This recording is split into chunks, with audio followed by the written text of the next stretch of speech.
I recently picked up a 2024 Honda CRF-300L.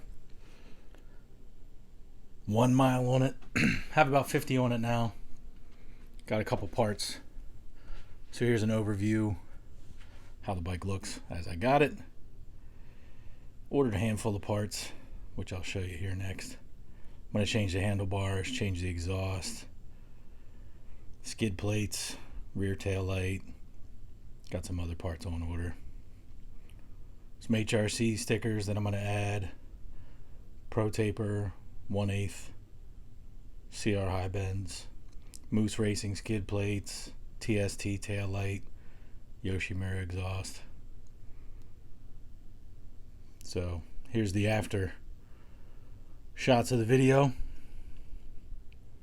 Believe it or not, the biggest pain was the skid plate. Just had to bend it a little bit, move it a little bit to get those 4 bolts to line up and tighten in. The exhaust was easy. Tail light was easy. Handlebars was just long and tedious. Way more comfortable, way easier to stand up. And the exhaust sounds way good. And got those ugly, bulky rear turn signals off.